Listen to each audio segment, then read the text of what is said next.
10 de julio de 2016. Dos hombres entran a un banco en Taipei, Taiwán. Llevan mascarillas y sombreros.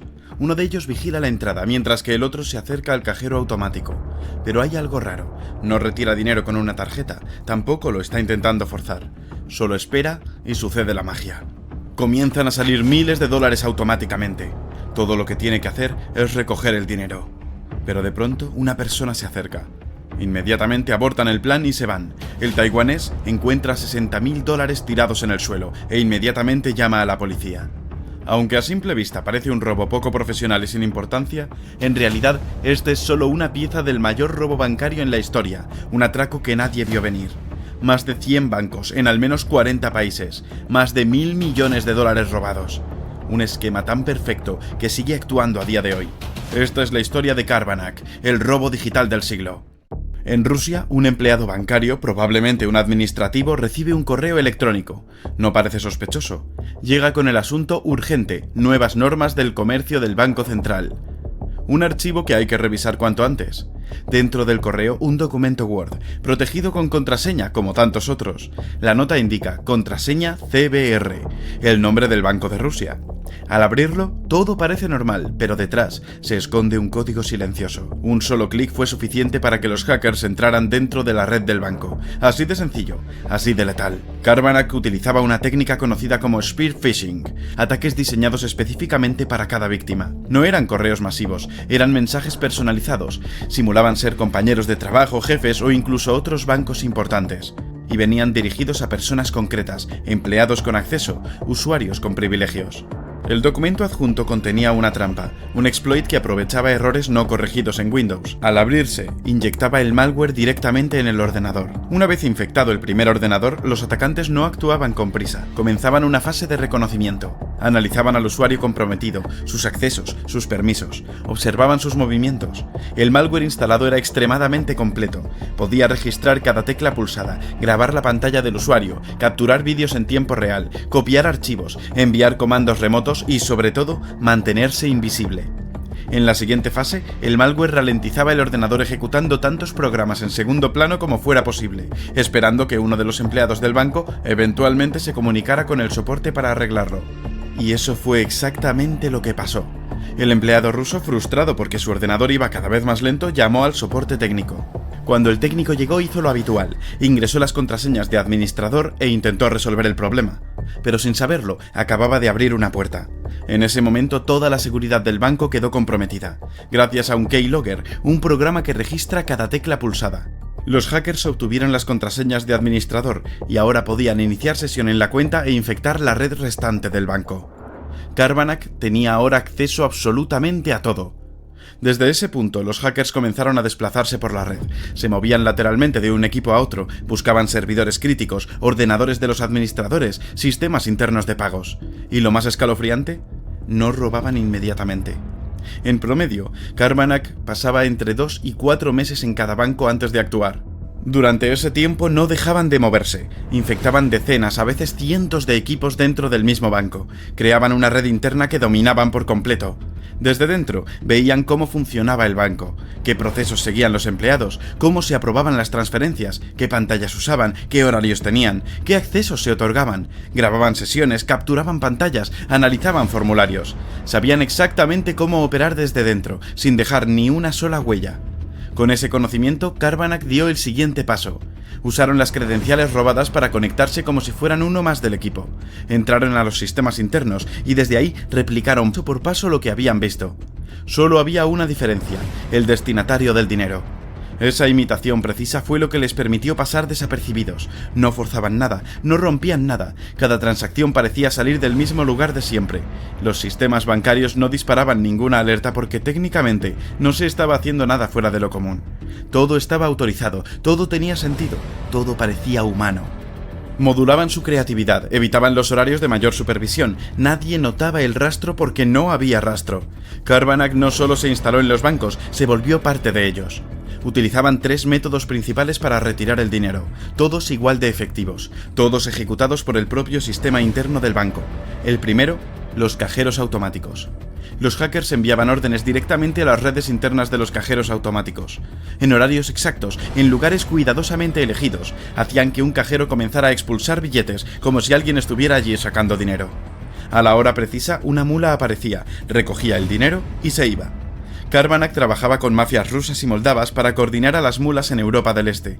Subcontrataron redes que sabían cómo mover el dinero sin dejar rastro. Las mulas recibían una comisión. La mayoría de las veces no sabían ni para quién trabajaban. Y las cámaras de seguridad no podían captar nada más que lo obvio: un cajero escupiendo dinero y una persona recogiéndolo. El segundo método era más sencillo. Carbanak no solo enviaba transferencias, a veces simplemente modificaba los saldos internos de las cuentas. Por ejemplo, una cuenta con $1000 era inflada a 10.000, luego retiraban los 9.000 adicionales y finalmente dejaban la cuenta original intacta. El cliente nunca notaba la diferencia, su dinero seguía allí y nadie se quejaba. Gracias a que la mayoría de bancos verificaban las cuentas solo cada 10 horas, las transferencias pasaban desapercibidas. La tercera técnica era la más sofisticada. Los hackers configuraban algunas cuentas bancarias a nombre de sus mulas, luego actualizaban la base de datos del banco haciendo que cada uno tuviese la cantidad deseada. Por último, las mulas simplemente retiraban el dinero con una tarjeta de crédito en diferentes cajeros automáticos. Lo más preocupante era que estos robos eran invisibles, porque simplemente no faltaba nada, todo se realizaba con los permisos adecuados. Cada banco era distinto, y Carbanak se adaptaba. Para blanquear el dinero, Carbanak trabajaba con las mafias. Las mulas eran titulares de las cuentas receptoras, abrían cuentas en bancos extranjeros, recibían los fondos robados y luego los transferían de nuevo, fragmentándolos, blanqueándolos, hasta que eran imposibles de rastrear. En otros casos, Carbanak usaba empresas fantasma, compañías falsas creadas únicamente para mover el dinero robado. Durante años operaron en la sombra, robaron millones, burlaron sistemas de seguridad de bancos de todo el mundo. Parecían intocables. Pero una vez dejaron una huella, y alguien empezó a seguirla.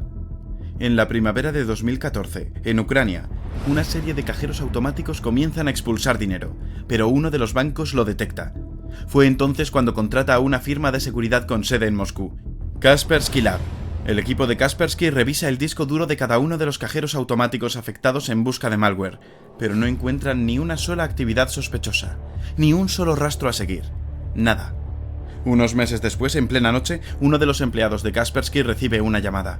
El gerente del banco está completamente desesperado y pide hacer una reunión con el soporte técnico ahora. Está tan paranoico que ni siquiera quiere revelar lo que está sucediendo.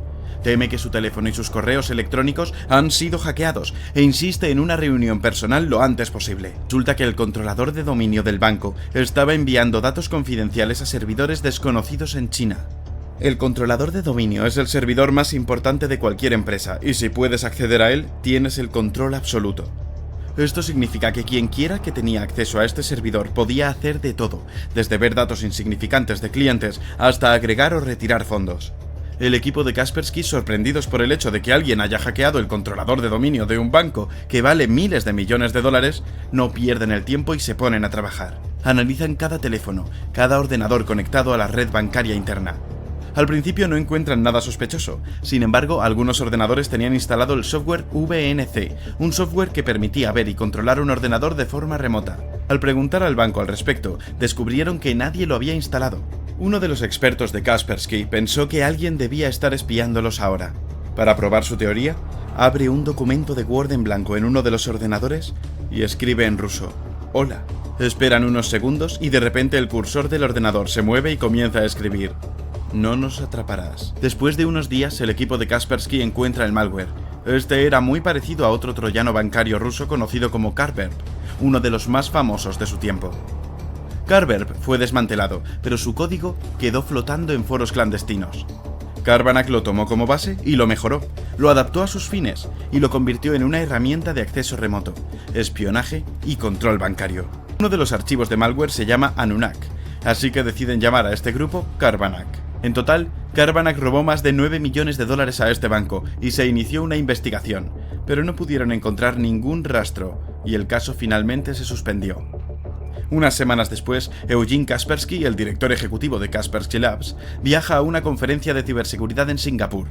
Allí habla sobre su experiencia con los hackers de Carbanak y para su sorpresa resulta que no es un caso aislado. La Europol también había registrado algunos de estos ataques a bancos europeos.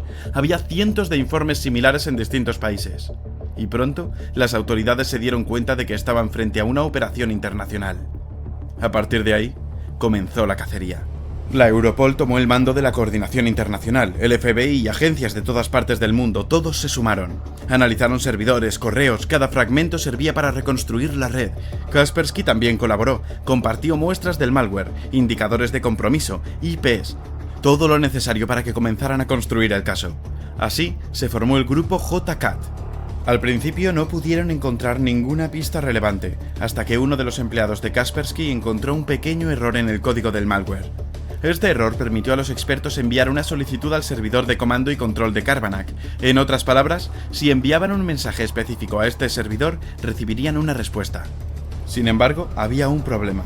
Debían enviar la solicitud al servidor de comando y control de Carbanak, y no a ningún otro servidor. Pero nadie conocía la dirección física ni digital de este servidor. Esto significó que el equipo JCAT tuvo que escanear literalmente todo Internet y enviar la solicitud a cada servidor conectado, con la esperanza de que alguno de los servidores respondiera con el mensaje que buscaban. 2 días después, obtuvieron exactamente lo que querían. El servicio de comando y control de Carbanak respondió a su solicitud y como resultado pudieron localizarlo. El servidor estaba ubicado en los Países Bajos. La policía holandesa rápidamente consiguió el servidor e invitó a los expertos a investigarlo. El análisis reveló el verdadero y aterrador alcance de los ataques de Carbanak. No solo atacaban a bancos en Europa y Rusia, sino a casi todos los países del mundo. Desde China, Bangladesh, India, Estados Unidos e incluso países de África. Sin que nadie se diera cuenta, el grupo Carbanak había estado infiltrándose en decenas de bancos y habían robado más de 700 millones de dólares.